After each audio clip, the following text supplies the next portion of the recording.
আসসালামু আলাইকুম রহমতুল্লাহি আবরকাতু। দর্শকবৃন্দ যে যেখান থেকে আমাদের এই ভিডিওটি দেখছেন সবাইকে আন্তরিক শুভেচ্ছা অভিনন্দন। আমরা আছি লতিরাজ বাড়ি একের যে প্রজেক্টে। অনেকেই বলছিলেন যে ভাই কচু চাষ করার সঠিক সময় কখন, কচু চাষ করার সিজন শেষ হয়ে গেছে কিনা। তো ওই ভাইদের জন্য আজকের এই ভিডিওটি আমরা দেখতেছি।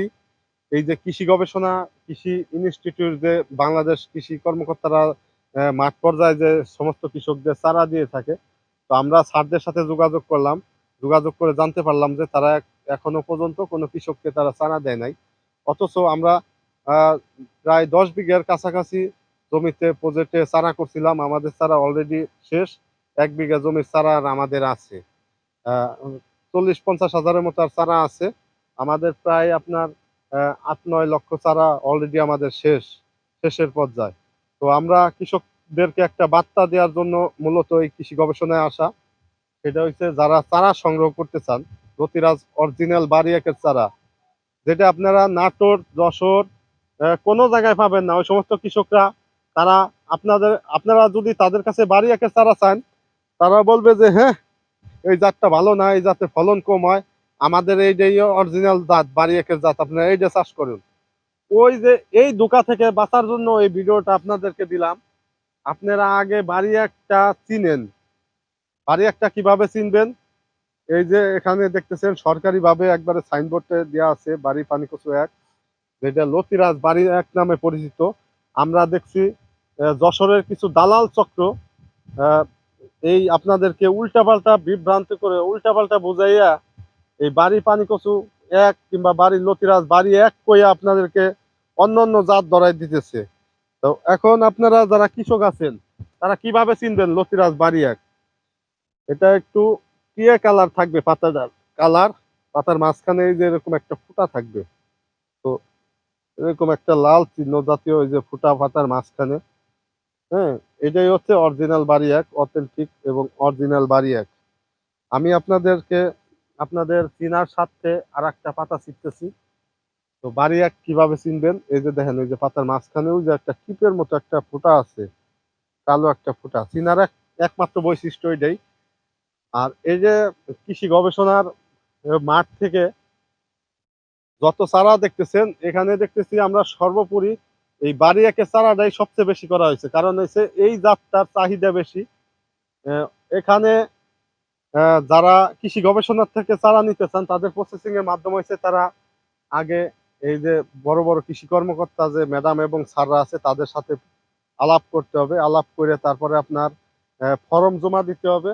এরপরে ফর্ম জমা দেওয়ার পরে আপনি পরবর্তীতে 2 থেকে 250 চারা হয়তো পাইতে পারেন।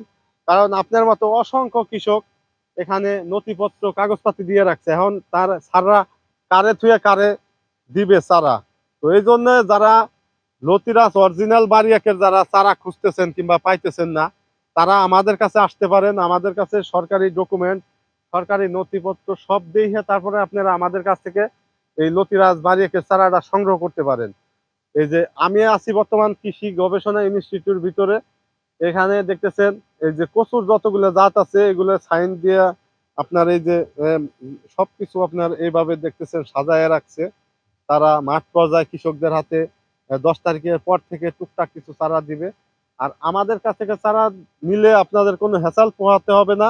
আমাদের কাছে আপনি কোন জাতটা চান, আমাদের কাছে সব ধরনের বাংলাদেশের ফেমাস 4-5টা জাত সবই আছে আমাদের কাছে।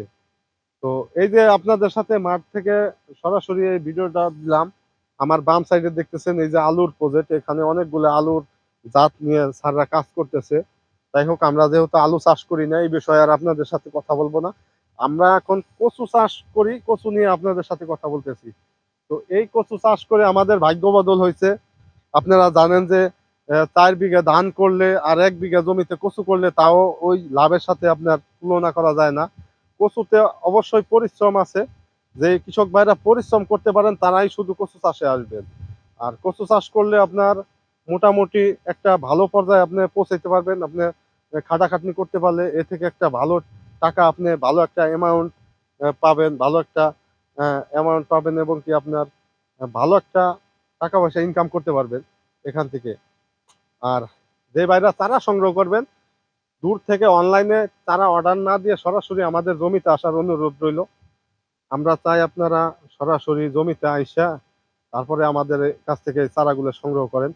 আমরা কৃষি গবেষণার মাঠ থেকে যে সরাসরি এই যে আপনাদের ভিডিও দেওয়ার চেষ্টা করলাম, আপনাদের সাথে ভিডিও শেয়ার করলাম। তো যাই হোক, ভিডিও আজকের মতো এই পর্যন্ত শেষ করলাম। আর দর্শকবৃন্দ, আমার সামনে যে জাতটি এখন দেখতেছেন, এটা হচ্ছে বাড়ি পানি কচু ২। এই জাতের নাম হচ্ছে বাড়ি পানি কচু ২, যেটা আপনারা যশোরের লতিরাজ নামে চিনেন। এখন বাড়ি পানি কচু ২ কিভাবে চিনবেন? এই যে দেখতেছেন সবকিছু দেয়া আছে। এই যে বাড়ি পানি কচু ২, যেটা এটা যশোরের জাত। এটা অল্প কিছু চারা করছে তারা। এই চারার তেমন চাহিদা নাই। বাড়ি একের চারা করছে সবচেয়ে বেশি এই প্লটের ভিতরে। তো সবাই ভালো থাকবেন, সুস্থ থাকবেন। আজকের মতো এই পর্যন্ত ভিডিও শেষ করলাম। আপনাদের আপনারা জানেন যে বাড়ি পানি কচু ২, যেটা যশোরের লতিরাজের চারাটা একটু বেশি বড় থাকে, একটু বেশি বড় বড় হয়। এই যে দেখতেই পাচ্ছেন, এটা চারার গ্রোথ অনেক ভালো, কিন্তু আপনার ফলন কম। বাড়ি এক হইছে নাম্বার 1, বাড়ি 1। বাড়ি 1 তো বাড়ি 1ই ভাই। বাড়ি 1 এর কথা আর নতুন করে কিছু বলার নাই। তাই সবাই সুস্থ থাকবেন, ভালো থাকবেন। আসসালামু আলাইকুম ওয়া রাহমাতুল্লাহি ওয়া বারাকাতুহু সবাইকে।